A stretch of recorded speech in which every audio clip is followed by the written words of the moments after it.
संविधान पढ़ लीजिए, हाँ भारत का संविधान पढ़ लीजिए। आप लोगों को सब कि पढ़ लीजिए, समझ लीजिए, पढ़ लीजिए, समझ लीजिए।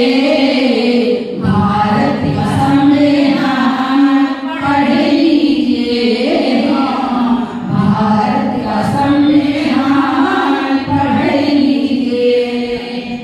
संविधान से है हम सब सुरक्षित, वरना अधिकार से हो जाते वंचित। संविधान से हम सब सुरक्षित, वरना अधिकारों से रह जाते वंचित। भीम जी की देन है, भीम जी की देन है, जान लीजिए। भारत का संविधान पढ़ लीजिए, हाँ भारत का संविधान पढ़ लीजिए। आज क्या हो रहा है, हम आए दिन देखते हैं कहीं हमारे संविधान की प्रक्रिया दिलाई जाती है और कहीं मोदी के सलाहकार कहते हैं कि संविधान को बदलने की जरूरत है। इसलिए मैंने लिखा है कि मनुवादी संविधान पर पार कर रहा है, संशोधन बार कर रहा है। मनुवादी संविधान पर पार कर रहा है, संशोधन बार कर रहा है। और इनकी मंशा क्या है कि विरोधियों की क्या है मंशा, विरोधियों की क्या है मंशा, भाग लीजिए।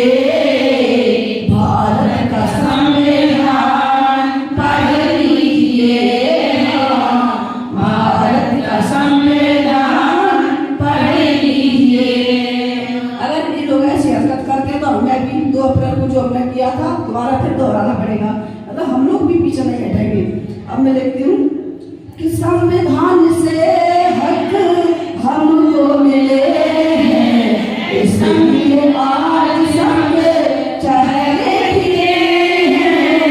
संविधान से हक हमको मिले हैं, इसलिए आज सबके चेहरे खिले हैं। इसलिए हमको क्या करना है कि संविधान की रक्षा, संविधान की रक्षा कर लीजिए। भारत का संविधान पढ़ लीजिए, हाँ भारत का संविधान पढ़ लीजिए। और बाबा साहब भीमराव अम्बेडकर ने अपने चाचा बच्चे कुर्बान कर दिए। ये भारत का संविधान हमें ऐसे ही नहीं मिल गया। इसलिए मैं लिखती हूँ कि संविधान को